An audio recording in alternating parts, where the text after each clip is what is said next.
New Witch of the Woods backpack and spiral notebook in the shop. Click the link below to get them before they're gone.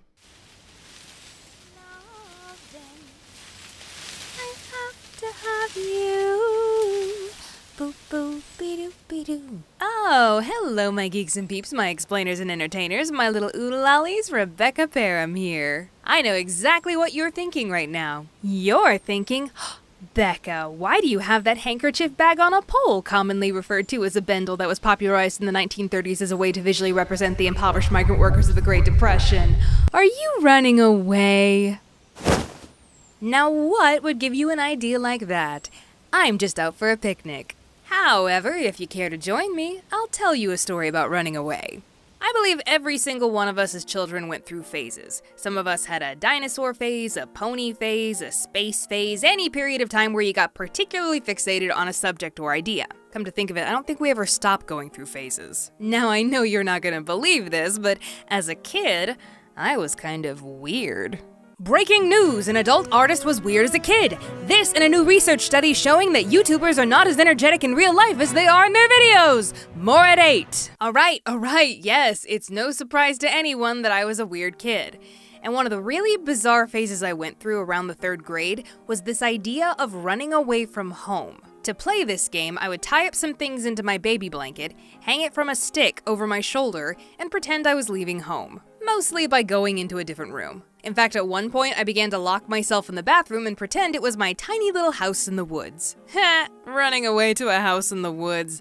The things children come up with. Honestly though, as a kid, I never once thought of actually doing it. I was weird, not stupid. Apart from having no life experience to take care of myself, adults were generally in cahoots with each other. The grand majority of them had this belief that kids shouldn't be walking around outside by themselves or some such tyrannical nonsense. I knew I'd never get out of the neighborhood without a concerned adult picking me up and returning me to a very angry set of parents, so no, I had no intention of running away.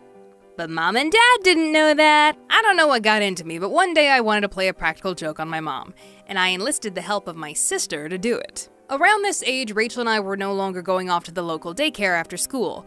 We were old enough to walk home. That's right, I eventually achieved my dreams and thereby became a latchkey kid. Rachel and I would walk home from school, use our own key to get in, and then we'd have the place to ourselves for about an hour or two before Mom got home. Just enough time for tomfoolery. One unsuspecting day after school, I was bored, and thus came the aforementioned harmless prank. I was still in my running away phase, so I wrote a note for Mom to find when she got home. The note basically said, "Dear Mom and Dad, I ran away from home, but I'll be fine.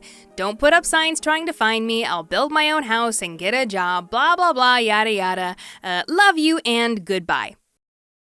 Alright, come to think of it, in retrospect, this might not have been the most harmless of pranks to play on a parent. But listen, I pitched the idea to Rachel and she was all in. Oldest child is supposed to know better, just saying. Really shirking your responsibilities as a big sister there, Rach.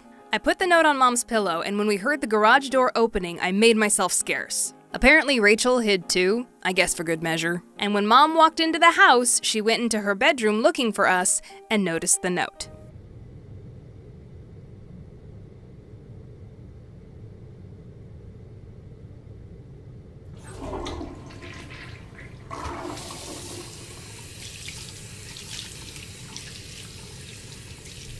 Mom, did you read the letter?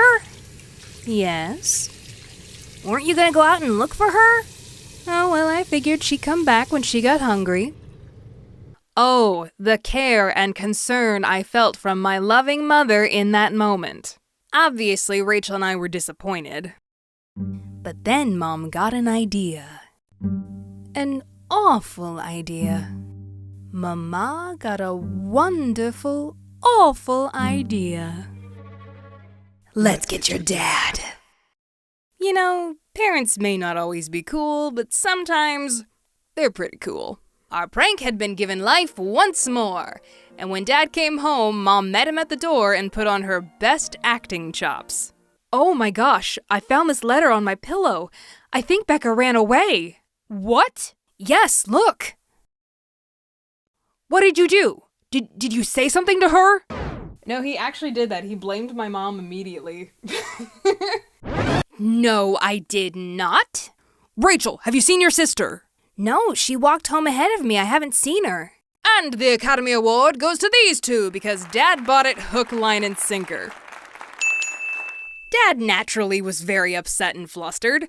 I mean, the man thinks that his daughter is wandering the streets alone and cold and hungry and probably being eaten by coyotes or squirrels or something, I don't know. So he declares, "We must go forth and return the second born to her rightful place in these the hallowed halls of Castle Perham." Okay, I wasn't in the room at the time, but I'm pretty sure that's what he said. In his mind. Either way, he told my mom and sister to get ready for the search. But before the harrowing journey could commence, he had to make a pit stop at the bathroom. Now up until this point, Mom and Rachel had done their parts perfectly, but leave it to me to mess up the joke. The joke that was my idea. For you see, there was a wealth of hiding places in that house. Any number of spots would have sufficed, but I chose possibly the worst place apart from just standing out in the open with a lampshade on my head. I picked my mom and dad's shower that had a frosted but still very transparent glass door. So when Dad walked into the bathroom...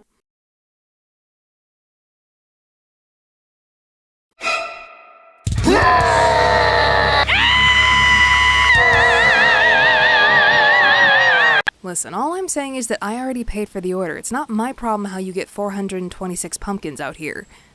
I'll call you back. Dad found me in the shower and was rightfully upset. Probably very relieved, but very upset. Mom and Rachel soon came in, laughing hysterically, further rubbing salt in Dad's wound. You all are a bunch of jerks. And as if this whole video couldn't get any juicier, look what my mother found. This is the actual note from this story. She kept it all of those years. You could carbon date this thing and get 25 years of gunk off of it. And if you'll make note, fellow scholars, you shall see that the handwriting has scarcely changed.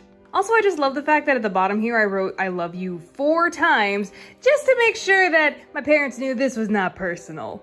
Those of you feeling sorry for my dad, don't worry. They say there's only 5 love languages, but my family has a 6th one. Messing with each other. Dad got his revenge hundreds of times over the years. And trust me when I say, I loved every moment of it. And who would want to run away from that? Thanks for joining me for a picnic, explainers, and thank you so much for tuning in, but now,